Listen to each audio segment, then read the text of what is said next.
Oke, teman-teman semuanya, selamat malam. Assalamualaikum warahmatullahi wabarakatuh. Sudah aman belum untuk suaranya di sana? Bisa ketik aja, atau aman apa enggak? Udah kedengaran? Aman. Oke, kita langsung mulai ya. Katanya kemarin suaranya tuh, Pak, agak kecepatan. Oke, kita turunkan ini ya. Nadanya mungkin agak lambat sedikit. Kemudian Pak kasih tugas. Mungkin nanti akan ada tugas, tapi bukan sekarang ya, karena kita kan masih belajar fundamental. Kalau teman-teman mau latihan, silakan boleh langsung latihan aja, nggak perlu disuruh gitu ya. Apalagi sekarang kita udah mulai praktis.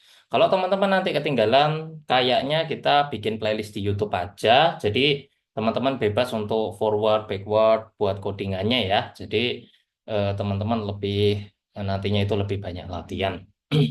Kemudian di malam hari ini kita akan belajar benar-benar dasar ya.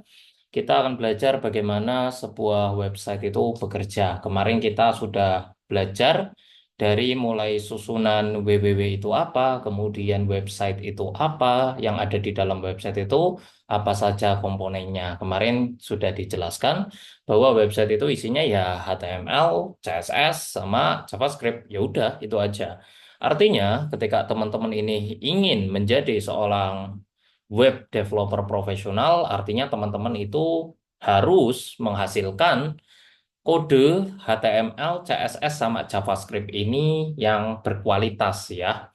Berarti kualitas tersebut tentunya ada standarisasi, ada nantinya itu kenapa HTML, CSS, CS-nya itu bagus atau tidak. Jadi teman-teman harus tahu apa yang menentukan nantinya itu website itu bagus atau tidak gitu ya. Kak, di luaran sana itu banyak yang pakai bahasa pemrograman, pakai alat kayak semacam WordPress dan seterusnya. Itu gimana, Kak? Ya, sebenarnya kalau kita tarik garis lurus ya, intinya adalah sama, menghasilkan HTML, CSS, sama JS yang baik gitu ya. Tapi approach-nya itu beragam-ragam cara, banyak jalan menuju Roma gitu lah ya. Kemudian untuk reminder lagi saya baru ingat ada yang mengasih saran Kak, istilahnya tuh banyak banget ya. Mungkin teman-teman itu belum terbiasa sama istilah-istilah yang kita sebutkan nanti, tapi seiring dengan berjalannya waktu teman-teman itu bakal terbiasa dan tahu. Jadi diikuti aja, jangan sampai bosan aja ya. Kemudian belajar secara terus-menerus nanti paham kok, serius nanti paham lama-kelamaan nanti idempoten itu apa, kemudian apa perulangan itu namanya bukan for each apa ya kode yang berulang redundan ya redundan kemudian nanti ada nomor yang bisa dia itu terbalik gitu palindrom dan seterusnya nanti istilah-istilah kayak gitu tuh umum akan teman-teman temui dan menjadi terbiasa jadi ikutin aja kalau teman-teman mungkin dirasa perlu tahu istilah-istilah tersebut kan kayak semacam oh kayaknya ini dapat penekanan dari saya gitu silakan bisa di searching gitu ya nanti sambil jalan gitu saya sebisa mungkin menggunakan bahasa-bahasa yang sangat awam untuk teman-teman terutama banyak sekali yang pemula ya semester 1, semester 3, bahkan semester 5 itu masih saya anggap pemula ya. Karena kadang semester 7 aja untuk teman-teman yang kuliah itu kadang masih banyak yang nggak mengerti kayak gitu. Jadi kita pelan-pelan belajar. Oke, kira-kira seperti itu teman-teman. Tadi saya lanjutkan. Oh, untuk teman-teman yang mau bertanya, silakan untuk link Slidonya Mas Ali sudah ini ya share ya. Kemudian ada presensi juga. Jangan lupa diisi presensinya. Kalau nggak hadir, apakah wajib ngisi presensi? Jawabannya nggak apa-apa ya. Untuk nantinya itu evaluasi saja. Nanti kira-kira nanti ada yang memang udah siap untuk ke tahap selanjutnya. Apakah kita itu nanti bagi kelas yang udah pro atau mungkin masih kita belajar fundamental dan seterusnya itu kan tergantung dari presensi ini teman-teman ya. Banyak yang paham, banyak yang nggak paham. Alhamdulillah. Kemarin lebih dari 50% itu paham ya. Untuk yang tidak paham itu di bawah 20%. Jadi kita bisa lanjut ke tahap selanjutnya. Jadi yang nanti menentukan materinya ya teman-teman ini sendiri. Apakah sudah paham atau enggak gitu ya. Habis telat ya nggak apa-apa. Kita bebas di sini ya. Jangan formal-formal, saya aja pakai kaos. Kita belajar bareng aja. Pesertanya terpangkas setengah ya. Oke, kita hari kedua untuk pembuatan website. Kita akan pelajari protokol-protokol yang kita pakai, kita gunakan untuk dalam hal ini itu mendevelop atau mengapproach ya atau membuat dalam website itu apa saja sih yang kita pakai kayak gitu ya. Oke, teman-teman semuanya, kita lanjut ke slide berikutnya.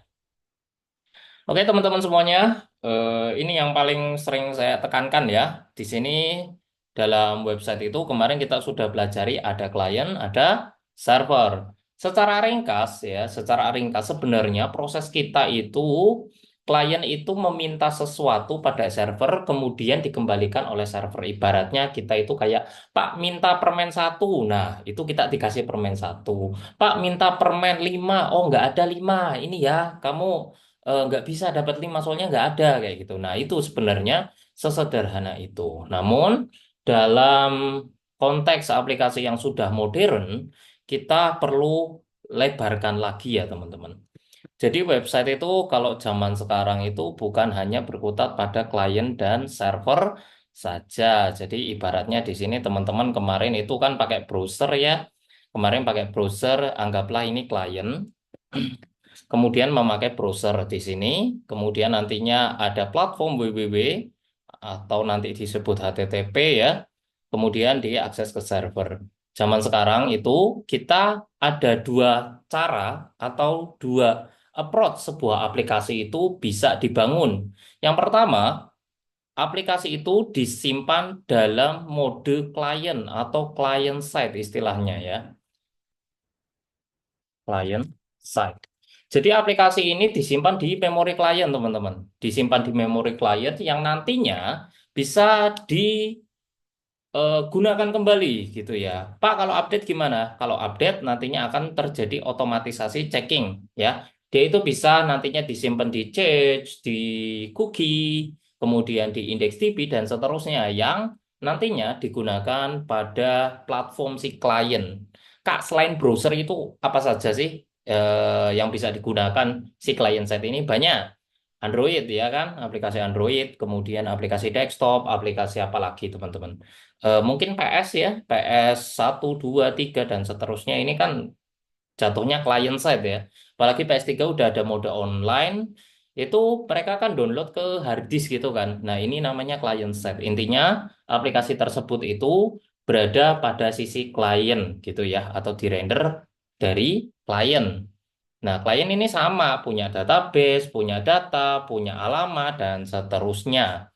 Kemudian yang kedua ada server side. Jadi server di sini itu nantinya itu juga mengelola. Kak, kalau aplikasi zaman sekarang itu gimana? Ada yang berada pada satu ya, satu jenis saja. Ada yang keduanya itu masuk ya. Jadi keduanya itu masuk atau dikelola secara bersamaan gitu ya.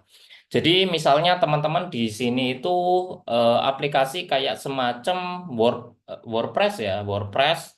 WordPress itu jatuhnya server side teman-teman. Jadi teman-teman di sini ketika dia itu offline, itu kan nggak ada penyimpanan dalam artian itu nyimpen di sininya ya, apa namanya di browsernya. Maka dia itu total nggak bisa diakses karena bagian server yang bertugas untuk merender hal tersebut atau ngompil ya. Kak, misalnya saya ini offline gitu kan. Saya misalnya tulis-tulis ini, desain ini, atau Drive IO ini kan secara online. Misalnya saya suatu ketika offline kemudian nggak bisa di-save seperti ini.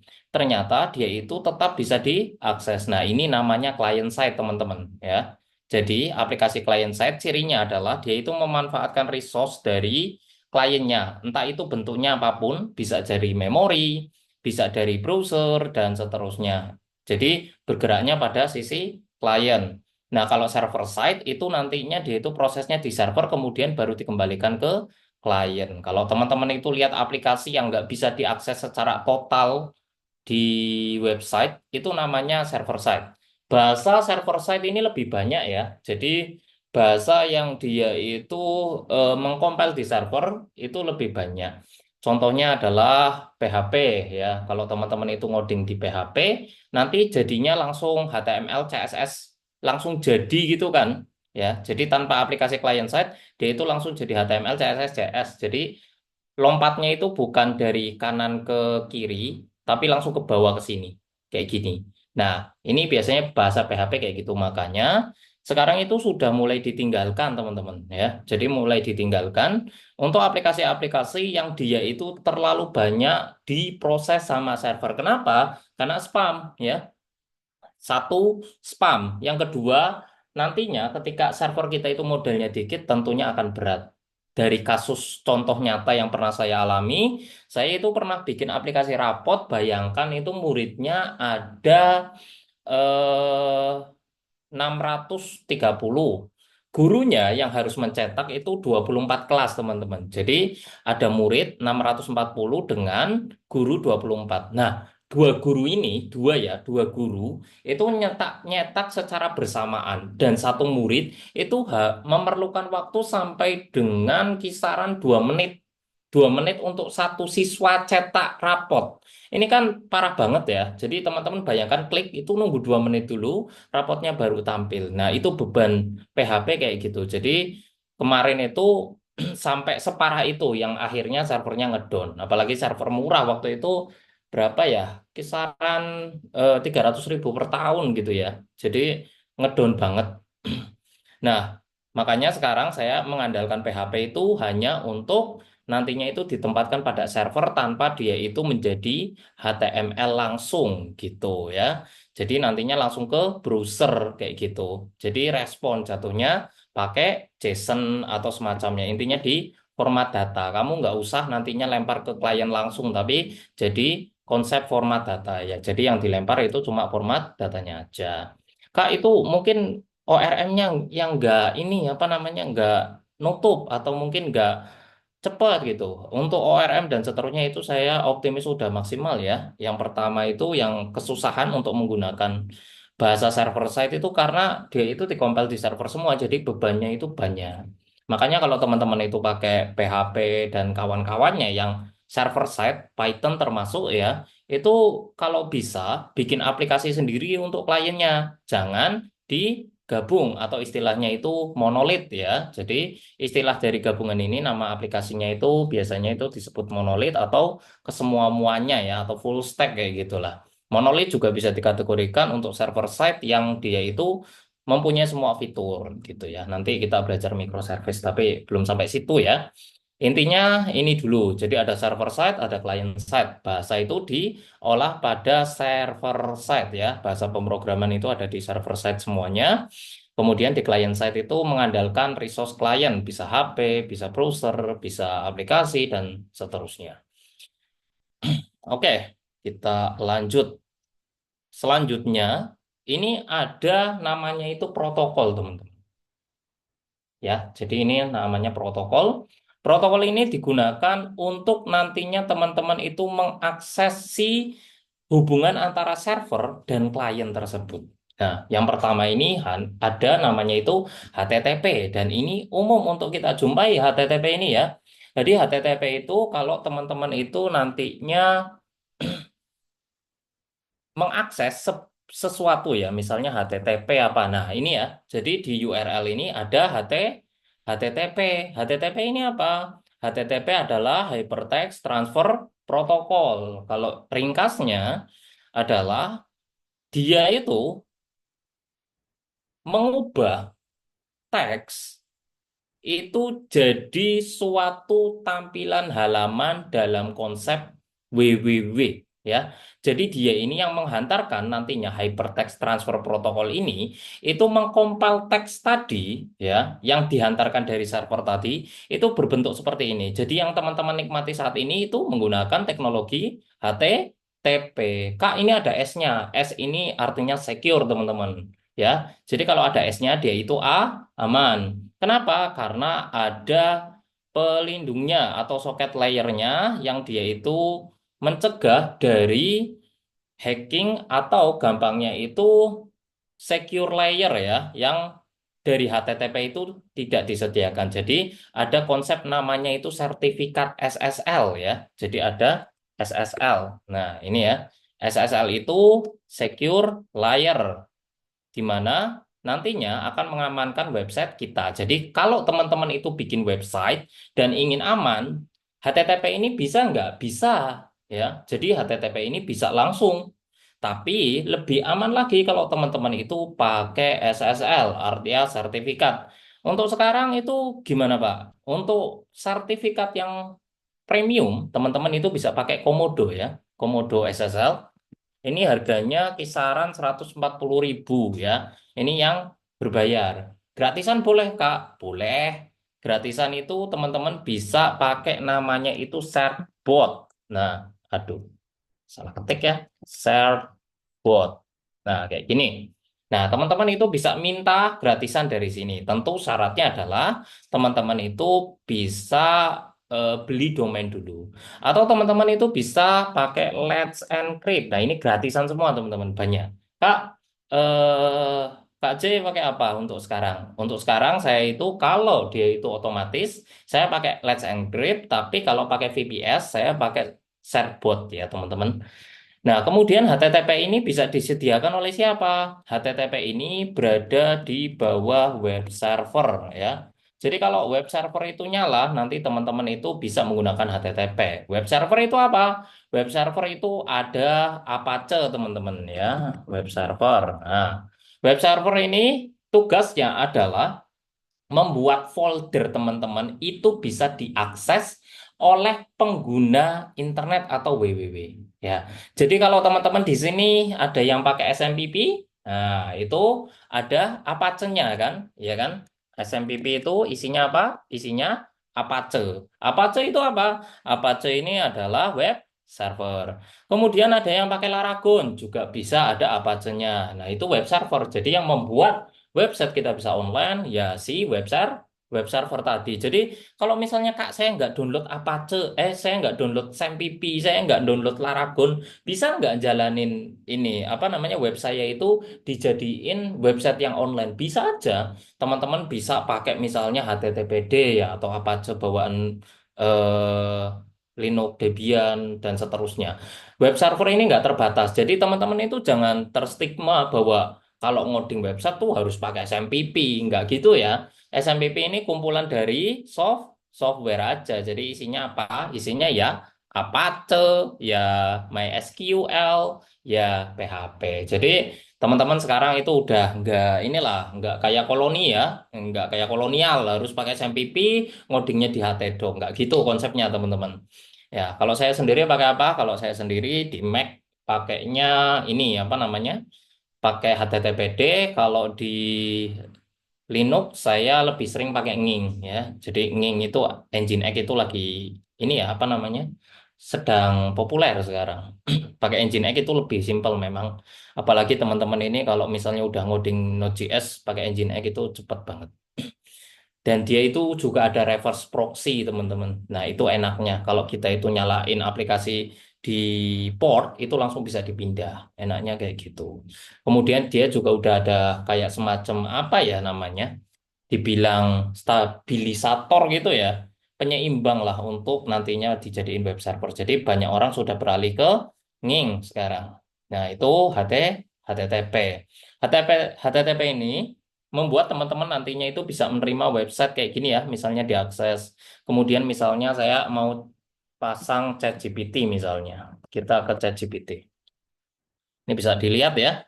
Di sini ada ChatGPT teman-teman. Nah ini kita di-serve sama HTTPS pastinya. Nggak mungkin perusahaan besar itu pakai HTTP doang ya.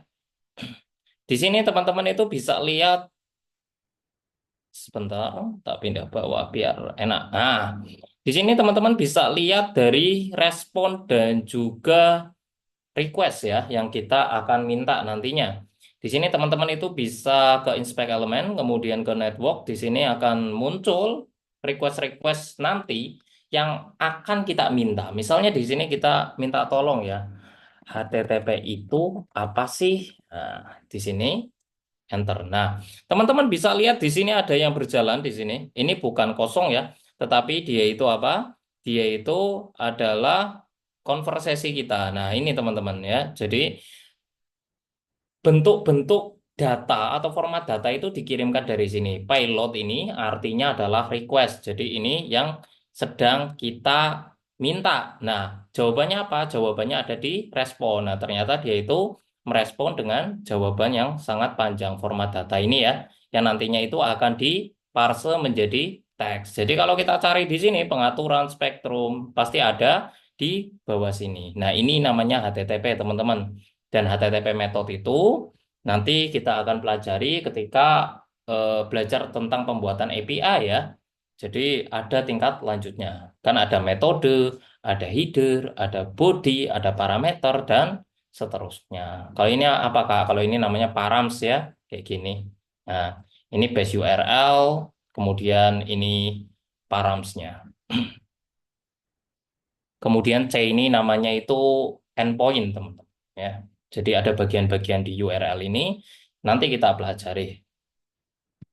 Kemudian selanjutnya ada FTP. FTP itu adalah metode di mana teman-teman itu bisa mendownload sesuatu langsung tanpa menggunakan HTTP. Jadi kalau teman-teman itu bisa download gambar dan seterusnya, ini kan pakai ini ya, pakai apa namanya HTTP ya. Misalnya gambar lucu gitu ya. Nah, ini kalau kita lihat di sini, kemudian kita klik kanan, kemudian kita lihat open image tab. Nah, ini pakai HTTP dia. Dia di-serve HTTP web server yang menampilkan. Tapi kalau FTP itu bisa bypass, jadi langsung ke mesinnya tanpa melihat dia itu ada di web server atau enggak. Kayak gitu. Jadi ini bisa digunakan sebagai file transfer protocol, gitu ya. Jadi anggaplah server itu ya kayak laptop teman-teman, punya folder, punya susunan, punya subfolder, punya sistem, dan seterusnya. Kemudian selanjutnya itu ada SSH atau Secure Shell ya, di mana kita itu bisa nantinya itu masuk ke server dengan kredensial. Ibaratnya teman-teman itu login ke komputernya. Nah, sama kayak gitu.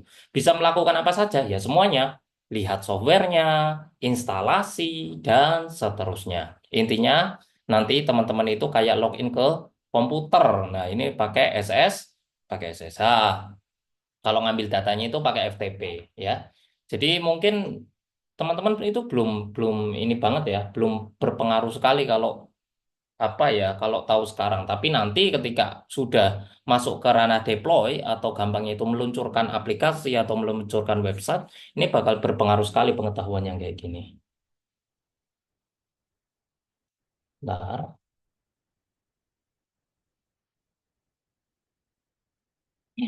bentar. Oh, belum dicolok.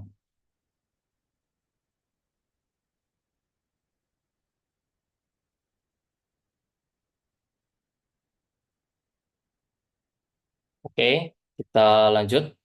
Dan yang terakhir ini ada WS, teman-teman. WS ini konsep di mana nantinya teman-teman itu sebut ini sebagai real time data ya. Jadi WS ini artinya adalah WebSocket. WebSocket ini adalah konsep di mana teman-teman itu membuat sebuah jalur data yang nantinya teman-teman itu bisa terhubung terus ketika teman-teman itu online.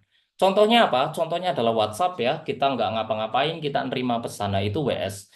Juga digunakan pada game-game online yang dia itu real time. Misalnya kita itu main Gartic ya. Semoga di sini ada yang tahu Gartic. Jadi Gartic ini semacam game gambar teman-teman. Jadi kita itu menebak orang itu menggambar apa. Nah, di sini nanti kita akan amati WS-nya atau gampangnya perubahan data yang terjadi dalam Gartik itu di mana sih? Nah, kita lihat di network, kita bersihkan dulu, dan kita fokus ke WS-nya.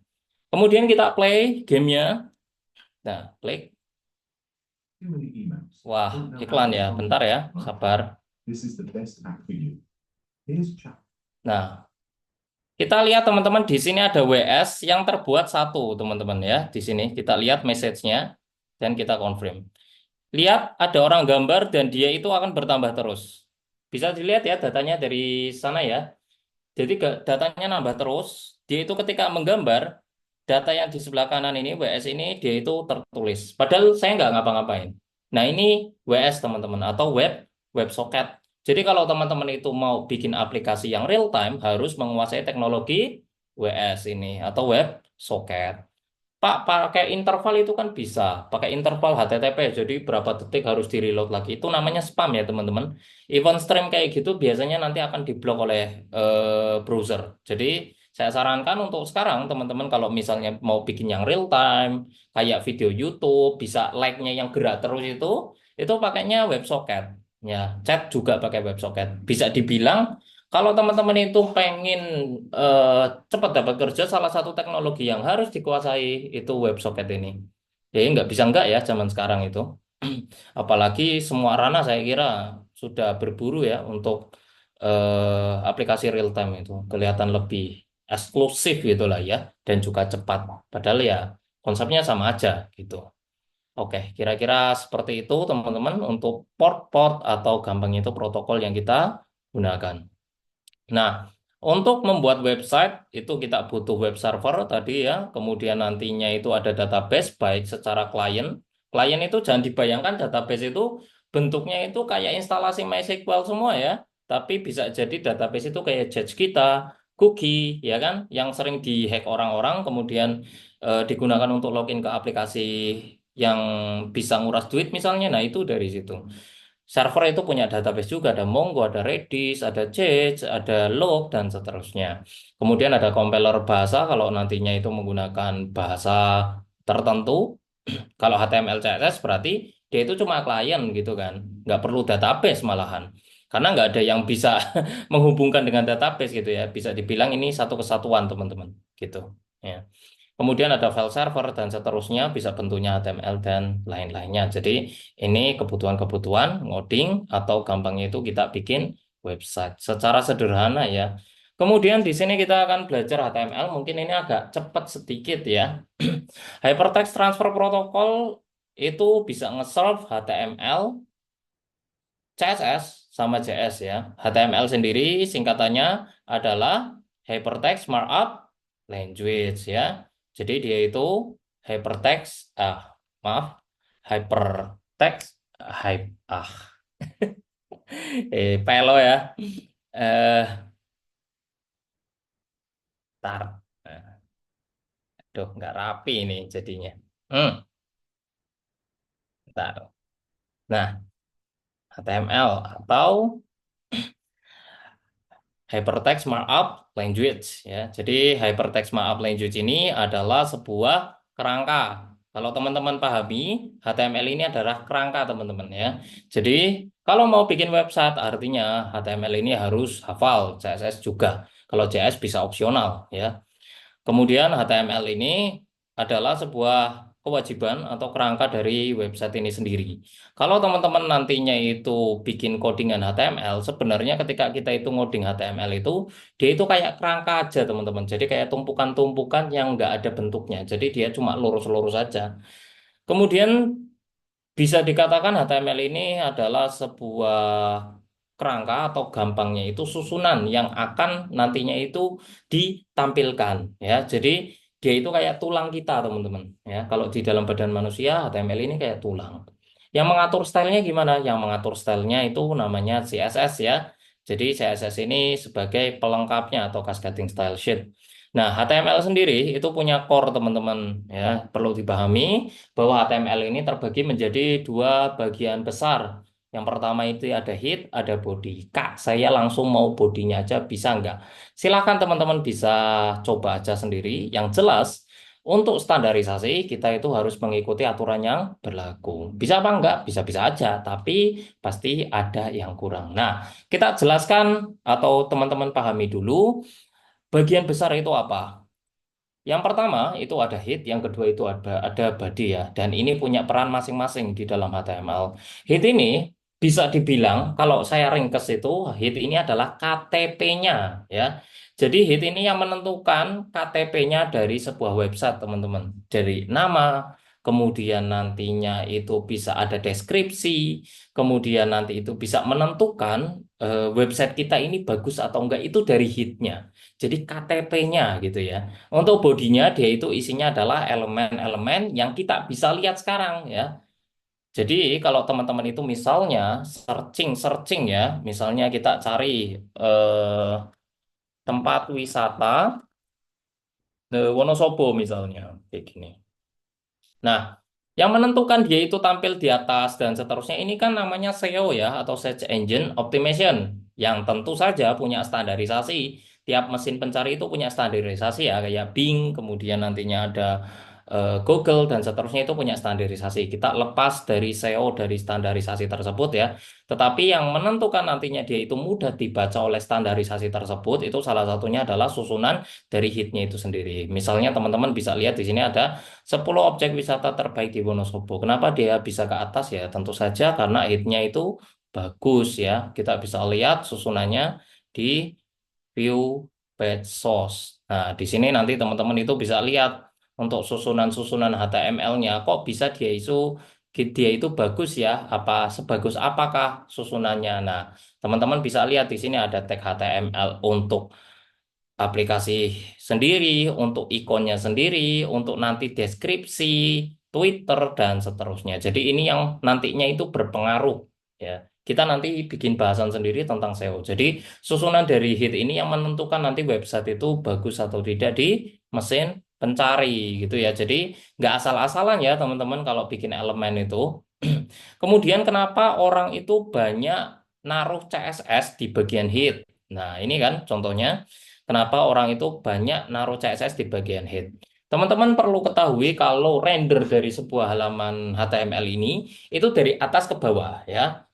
Artinya, kalau teman-teman itu naruh di atas, dia itu akan dibaca terlebih dahulu. Nah, sekarang teman-teman tahu kalau misalnya website itu udah tampil semua nih, tapi masih muter-muter di judulnya, terutama di browser, artinya itu ada resource yang belum selesai. Tetapi CSS-nya karena ditaruh di atas dulu, maka seolah-olah halamannya sudah selesai di load. Nah, kayak gitu ya caranya. Jadi, kita sekarang udah tahu kalau ngoding itu CSS-nya jangan di bawah, taruh di atas ya. Agar apa? Agar nantinya bisa dibaca terlebih dahulu oleh browser, gitu ya. Kemudian selanjutnya atau next, kebiasaan escape nih. Selanjutnya itu ada body tadi. Kalau hit hit itu tadi buat KTP, kalau body itu buat tempat elemen ya. Untuk SEO, tempat elemen ini juga penting, tetapi tidak sepenting hit. Maksudnya adalah susunan-susunan dari body ini disebut semantik. Nanti teman-teman bisa searching ya. Semantik HTML itu apa? Kayak ada headernya, ada footernya, ada nanti main sectionnya, kemudian urutan dari H1, H2, dan seterusnya. Itu menentukan juga bagus enggaknya website itu di pencarian search engine gitu ya. Kemudian selanjutnya ini ada CSS atau gampangnya adalah cascading style sheet ya. Cascading style sheet ini nantinya menentukan tampilannya. Jadi kalau tadi itu HTML ini adalah tulang, maka CSS ini adalah warna kulit kita, panjangnya, kemudian nanti ada background, kemudian mungkin panjang alis, tebal alis, dan seterusnya, itu diatur di dalam CSS. Jadi kalau kita lihat website tanpa CSS, ya, misalnya website ini nih, kita lihat ya, kita halangi CSS-nya atau kita blok CSS-nya, biar nggak bisa tampil, bisa kayak gini teman-teman, searching aja, nanti kita blokir aja CSS-nya dari sini ya. Nah, ini kan, ini ada CSS nih, ada style dari atas nih, banyak ya. Nah, kita blokir, misalnya style semuanya kali ya. Bisa nggak ya? Oh, oh nggak bisa ya. Harus satu-satu berarti. Kita blok request, nah, kayak gini misalnya. Nanti kita blok lagi yang banyak, kita blok semuanya aja. Misal ya, kalau website tanpa CSS itu kayak apa sih? Nah, oke, misalnya segini udah. Nah, kayak gini ya. Belum. Harus di website yang persis ya, teman-teman. Loh, di blog ya. Oke, yang aman aja wes. Yang biasa tak blog itu Waitress School. Ternyata di blog. Nah, ini kalau website itu full CSS kayak gini ya. Dia itu ngatur ada tampilannya, ada astronotnya, dan seterusnya. Dia itu juga responsif ini namanya ya. Dia itu bisa lebar, large, bisa medium, bisa tampilan HP. Ini namanya responsif. Nah, ini bisa kita blok nih CSS-nya karena saya sering kalau kalau ngeblok ini tuh sering banget ya. Kita nah kayak gini ya. Kalau CSS kita blok tuh kayak gini teman-teman.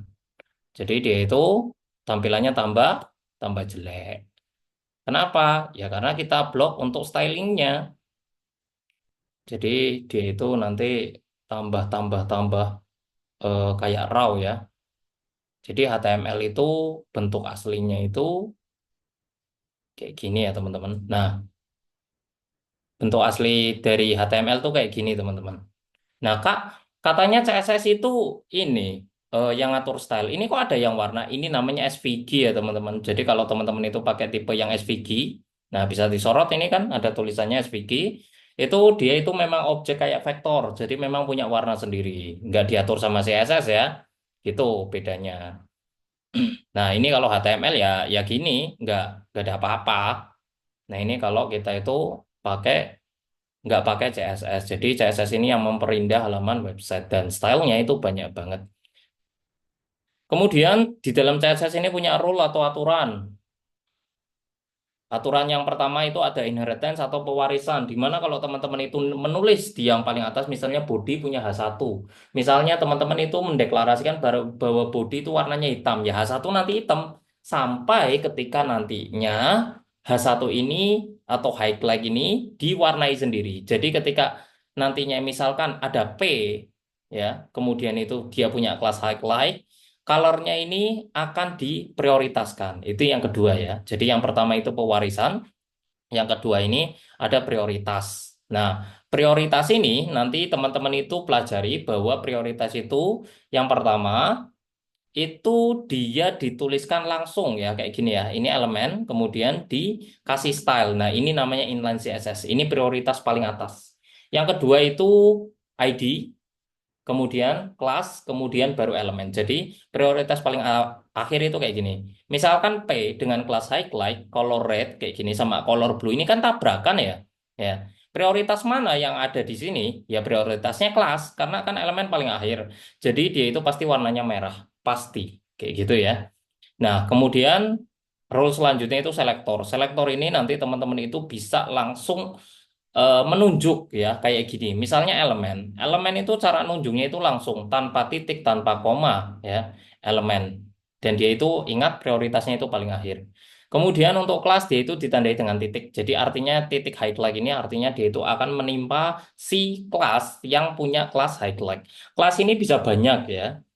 Berbeda dengan kelas, ID ini cuma satu. Kak, misalnya special text ini saya pengen banyak. Ya nggak bisa, jangan pakai ID, harus pakai kelas. Nah, kalau ID itu nanti double gimana? Yang kedua ini akan otomatis terhapus. Otomatis. Ya, jadi kalau teman-teman nantinya itu render HTML, jangan salah kalau elemennya salah karena nggak ada error. Oke? Jadi nggak ada error. Ya, dipahami, nggak ada error. Jadi HTML, CSS ini bukan bahasa pemrograman ya teman-teman. Jadi nggak ada error. Kemudian untuk posisinya, untuk penempatan kode dari CSS ini ada beberapa ya. Yang pertama itu ada internal atau dituliskan di kayak hit tadi. Nah, langsung ditulisin di situ tuh. Bisa menggunakan tag atau elemen tag dari HTML bernama style. Nah, ini langsung nulis CSS di sini bisa. Kemudian pakai selektor langsung ya, kayak gini misalnya body H1. Kemudian yang kedua itu ada eksternal yang tadi kita blok, ibaratnya teman-teman itu nulis CSS dengan file yang lain kemudian dipanggil ya. Bisa dipanggil dengan link namanya. HTML tag-nya namanya link. Kemudian yang ketiga itu dengan inline atau pemanggilan langsung melalui atribut elemen style. Kalau kita nanti breakdown elemen ini banyak banget. Jadi saya ringkes-ringkes ya. Yang penting teman-teman tahu aturannya dulu bahwa web developer itu wajib sekali mengerti tentang sifat-sifat HTML, CSS. Nah, baru bisa nanti ngoding dengan baik gitu ya.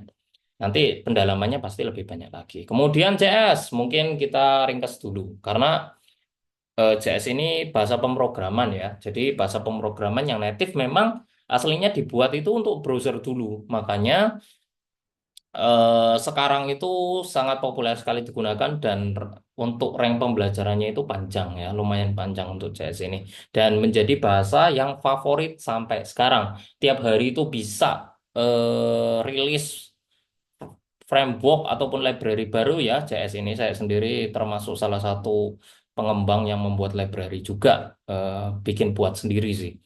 buat kebutuhan project ya. Kemudian CS ini sekarang itu bisa dibilang bahasa pemrograman yang populer di dunia karena bisa membuat apapun ya, apapun, bahkan game, bahkan nantinya teman-teman itu bikin aplikasi mobile, bikin aplikasi desktop dan seterusnya itu bisa semua menggunakan CS. Dan tadi siang, oh enggak sih, minggu ini ya. Minggu ini itu ada Tauri versi 2 teman-teman. Dan tadi siang itu saya coba untuk ulik-ulik ya Tauri ini. Dan ternyata teman-teman tahu saya bisa bikin aplikasi JS Framework dengan menggunakan library dan framework Nux ya. Kemudian saya jadikan aplikasi desktop, kemudian saya jadikan aplikasi mobile ini dalam satu library Tauri tadi ya. Itu termasuk dari JS yang menggunakan menggunakan bahasa ras ya. Jadi digabungin sama ras gitu.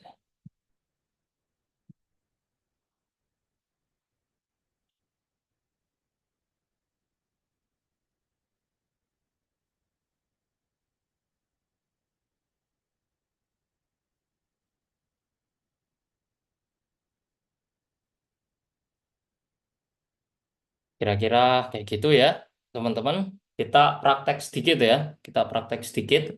Untuk teman-teman yang mungkin di sini itu nggak punya VS Code dan seterusnya ya, atau laptop kentang gitu ya. Ada namanya itu, wah, waktunya nggak cukup ya.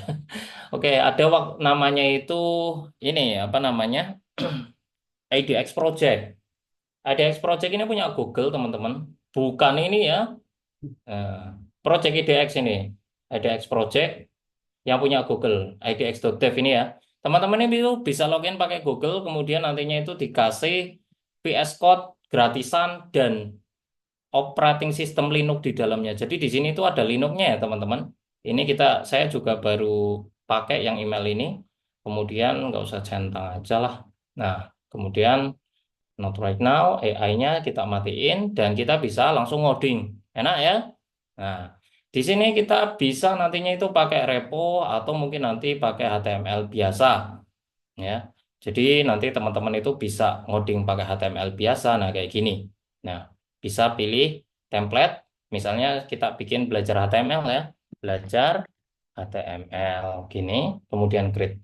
Dan nantinya kita disediakan operating system NIC OS yang sudah ada di dalam VS Code. Jadi ini sedang bikin operating systemnya ya, atau gampangnya itu virtual machine.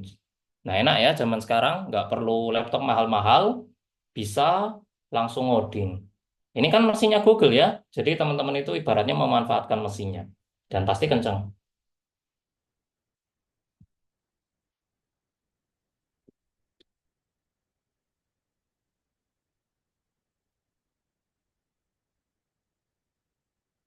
Nah, teman-teman bisa lihat di sini ada langsung kita disediakan bisa langsung lihat ya untuk halaman HTML-nya.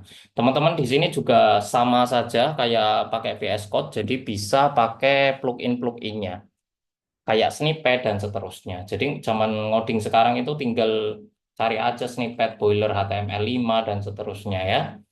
Nah, kayak gini enak loh sekarang. Nah, tinggal install-install aja ini. Selesai.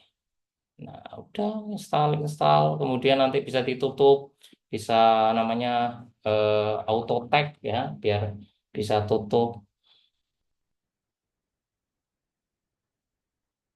Kemudian, nah, ini kita bisa lihat ya contohnya kalau kita itu ngoding. Aduh, nah, split, nah, harusnya di split ya. Nah, sama kayak VS Code ya teman-teman. Jadi nggak usah bingung. Gini, oke. Di sini teman-teman itu langsung bisa ngoding dan untuk HTML ingat ya, caranya adalah kita itu pakai HTML5 itu langsung disediakan. Kemudian nanti di hitnya, kalau teman-teman di atas ini mau tulisannya apa gitu ya, kayak belajar HTML ini di atas ya, nanti tulisnya di titelnya itu misalnya belajar HTML kayak gini. Nanti di atas itu tulisannya sama kayak gini ya. Jadi titel ini digunakan untuk judulnya. Kemudian di body ini nantinya dia itu bisa ditulis misalnya halo saya sedang belajar HTML. Kayak gini. Kemudian kita reload. Nah, kayak gini ya, langsung. Kemudian kalau kita kasih CSS, nah kita bisa pakai selektor ya teman-teman. Pertama kita style dulu. Kemudian nanti kita pakai apa? Misalnya si P ini ya, P ini kita langsung target. Dia itu punya misalnya font weight atau tebal huruf 700 misalnya. Nah, langsung bikin nanti ya, tinggal reload. Nah, langsung gede ya.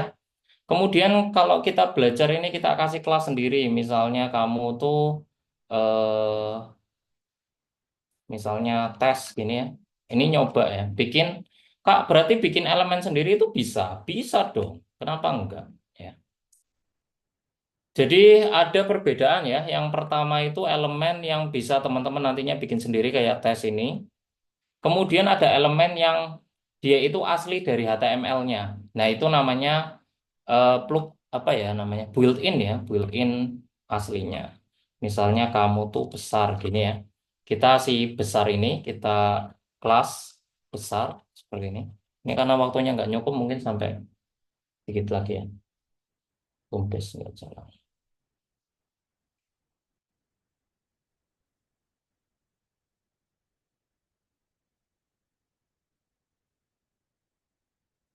Besar kita kasih font size ya. Font size-nya itu 30 pixel misalnya.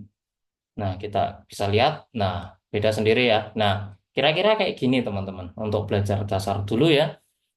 Oke, itu aja untuk pertemuan malam ini. Lumayan panjang ya, 45 menit loh.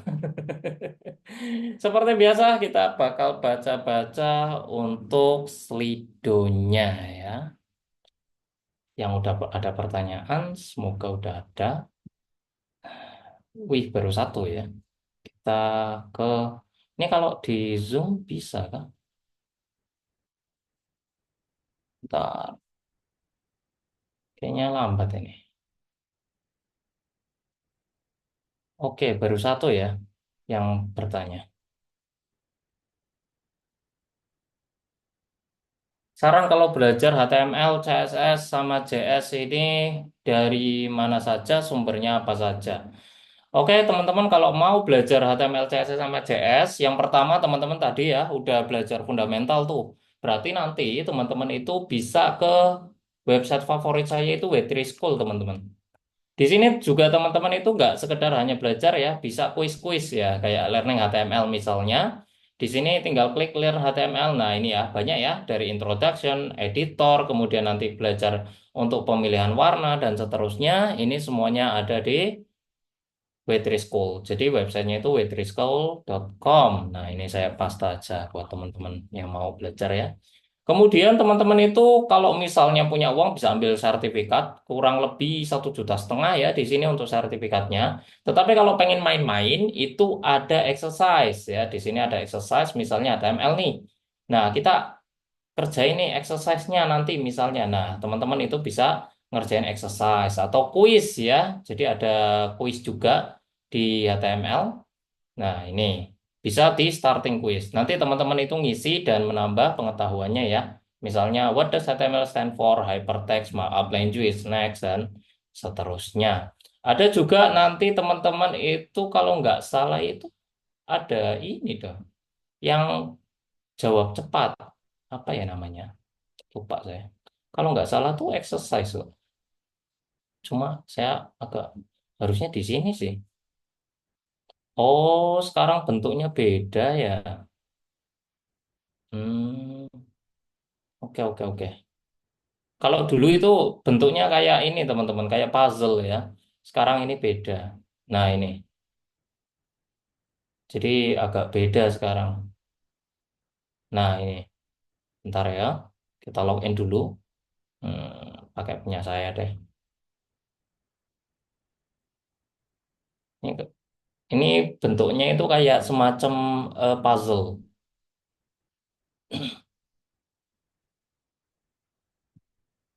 Oh, space ya.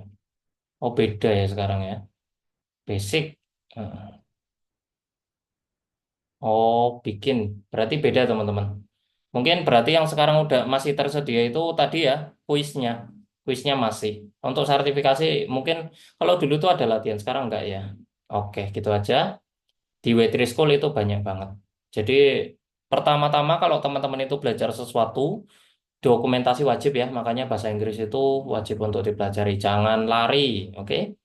Kak, katanya ngoding bisa pakai AI. Seberapa akuratkah ngoding pakai AI atau lebih tetap manual saja, Trems?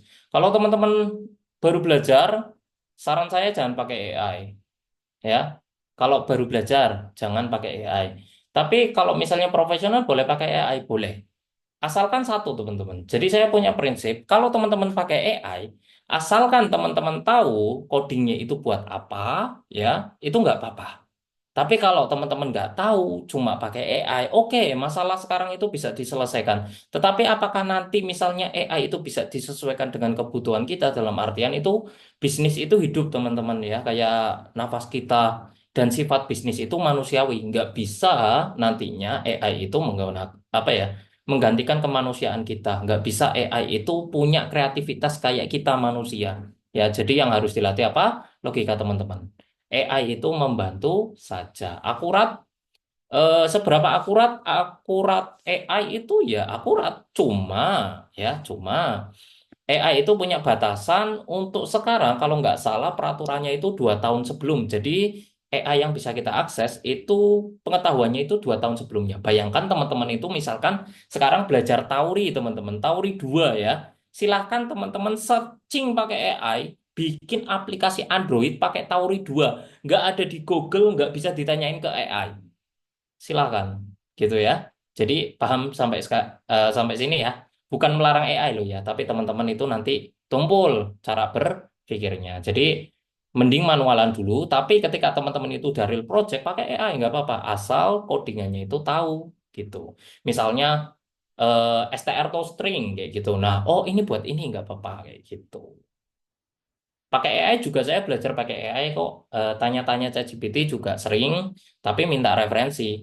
Kadang implementasinya salah, kadang ChatGPT-nya nggak tahu, dan seringnya sih nggak tahu.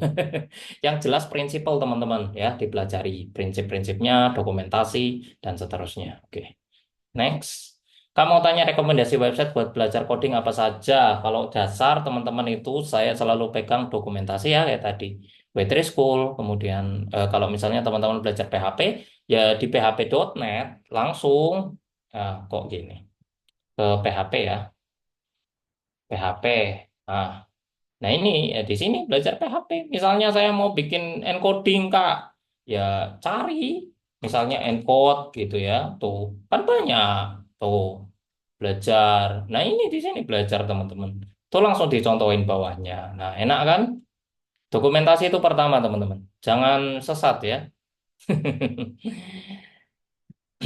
Untuk tadi PPT-nya kirim ke grup bisa nggak Kak? Nanti mungkin kita share aja ya untuk PPT. Oke.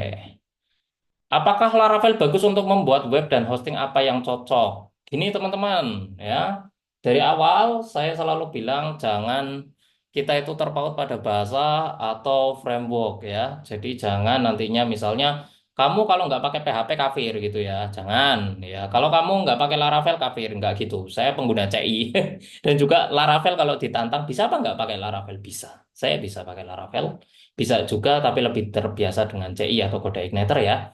Apakah Laravel bagus apa enggak? Ini tergantung teman-teman. Kalau teman-teman saya tantang ya, bikin Laravel, coba pakai sistem real time, pakai WebSocket, nantinya bikin Laravel iya, bikin server buat chattingnya iya, terus juga beban server lebih banyak, akhirnya nggak cocok. Jadi cocok atau enggak ini tergantung kebutuhan teman-teman. Kalau teman-teman itu sekedar butuh untuk login register, saya kira Laravel itu sangat-sangat-sangat cukup. Kemudian karena dia itu SSR, lebih aman untuk pengamanan datanya ya, SSR-nya. Itu bagus. Dan Laravel itu kalau selama saya pelajari bukan menghina ya. Kalau kita belajar Sanctum, CRUD ya kan. Kalau kita belajar inersia, CRUD lagi. Kalau kita belajar apa namanya Laravel Livewire, CRUD lagi. Ya, semuanya CRUD. Sebenarnya aplikasi itu cuma CRUD teman-teman ya. Jadi create, read, update, delete dengan gaya. ada yang real time, ada yang enggak, dan seterusnya, gitu ya. Tokped, ya CRUD sama aja, ada check out, ada apa. Nah, proses itu yang perlu teman-teman itu pelajari. Gimana biar nanti misalnya 1.000 orang check out tapi nggak macet websitenya, kayak gitu. Hosting apa yang cocok? Hosting apa yang cocok ya ini balik lagi ya. Eh, Kalau Laravel, PHP, saya sarankan untuk teman-teman itu punya cPanel aja itu cukup. Tapi resikonya lebih besar karena pastinya ya cPanel itu kan terpusat ya. Nah, itu biasanya lebih mudah untuk dijebol orang gitu. Kemudian kalau VPS, teman-teman harus belajar ekstra. Tapi kalau misalnya saya disuruh pakai PHP, saya akan memilih cPanel yang cepat aja. Hemat uang, 300.000 untuk 1 tahun itu worth it sih. Untuk kelas ini ya, pemula gitu. Lebih sering kayak gitu. Jadi teman-teman pelajari bukan Laravelnya harusnya, P, PHP-nya ya. Jadi nanti nggak terpaut sama Laravel. Ini bukan berarti menghina ya, tapi apa ya teman-teman? Ibaratnya teman-teman itu pakai toolbook, teman-teman itu nggak pernah tahu fungsi obeng, fungsi drill, fungsi bor, tapi teman-teman itu langsung bawa toolbook, setolbook-toolbooknya dibawa semua itu kan namanya pemborosan gitu kan. Nah itu komentar saya tentang Laravel. Kalau ada yang lebih slim lagi pakai kayak misalnya anakannya Laravel itu kayak Lumen gitu kan, itu bagus juga kok, mirip sama kayak Laravel. Itu ya, paling kalau konteksnya tanya Laravel bagus apa enggak, bagus banget, lengkap. Kalau hostingnya yang murahan aja. Kalau misalnya memenuhi, tapi kalau udah banyak kan nggak bisa lagi ya. Kayak tadi saya 300.000 buat 1 tahun, ternyata load servernya gede, bahasanya PHP, pakainya SSR ya jebol semua servernya. Akhirnya merah-merah pas hari cetak rapot gitu. Next. Bang, gimana belajar web development yang efektif? Apakah nonton dokumentasi, baca source, quiz, atau praktek langsung? Apa perlu semuanya? Semuanya ya, teman-teman. Jadi, bertahap dari mulai fundamental, kemudian teman-teman itu belajar pelan-pelan, sembari nantinya itu, kalau saya sarankan, itu bikin semacam project, atau gampangnya itu, teman-teman itu bikin tahapan. Misalnya, sekarang saya mau bikin to-do apps nah to-do apps biasa tuh CRUD tampilannya. Oh, saya mau pakai Bootstrap sekarang. Oh, oke. Bootstrap udah lancar. Saya pakai CCN, oke, udah lancar. Coba pakai plugin. Saya coba pakai AUT dan seterusnya. Akhirnya nanti numpuk tuh. Nah, itu bisa digabung jadi portofolio yang bagus gitu ya. Karena aplikasi itu kan kompleks ya, teman-teman. Kalau misalnya kita belajar autentikasi aja ada banyak, ada nanti CSRF token, kemudian nanti misalnya pakai JWT, kemudian nanti pakai encoding dan seterusnya. Jadi banyak sekali yang harus kita pelajari. Nggak akan ada habisnya sebenarnya. Tapi kalau misalnya teman-teman itu mau ngejar paling cepat itu bikin project. Kalau kuis, jujur ya, saya bukan orang yang tipenya itu kuis, tapi tiap minggu itu meluangkan waktu untuk praktek kayak tadi. Saya misalnya ada waktu luang itu utak-utik Tauri, bikin mobile apps pakai Tauri dari project web saya. Oh ternyata bisa langsung di convert. Kapan harus pakai monolith dan microservice? Wah ini kalau dibahas bisa sampai bootcampnya selesai mungkin ya. Intinya kayak gini teman-teman. Monolith itu kan semuanya ya.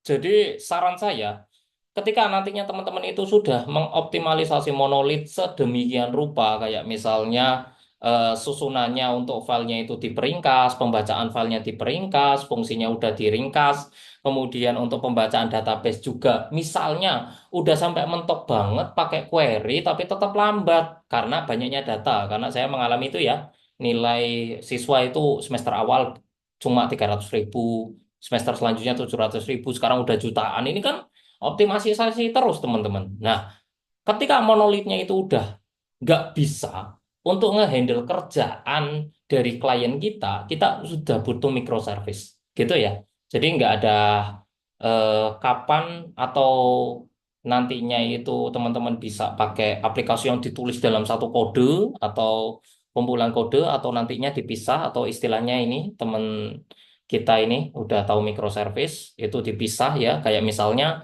pembayaran. Oh, pembayaran nanti dipisah aja biar lebih kenceng. Nah, itu namanya microservice, teman-teman. Nah, kalau misalnya monolitnya udah capek gitu ya, bisa pakai microservice. Tentu itu butuh waktu ya. Saya sendiri sekarang itu aplikasinya based on microservice semua rata-rata.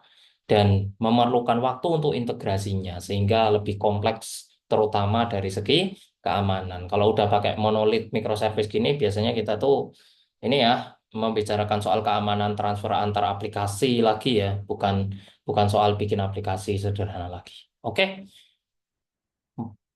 pertanyaannya habis, waktunya sudah pukul 9. Kita akan lanjutkan lagi untuk final sesi. Kemungkinan besar nantinya ada tugas untuk sesi berikutnya ya, tapi kecil-kecilan aja, nggak usah susah-susah. Oke, teman-teman semuanya, terima kasih untuk sudah hadir hari ini ya. Kita nanti akan ketemu lagi teman-teman di segmen-segmen berikutnya dan selamat malam semuanya, selamat istirahat. Semoga apa yang saya sampaikan itu bermanfaat dan assalamualaikum warahmatullahi wabarakatuh.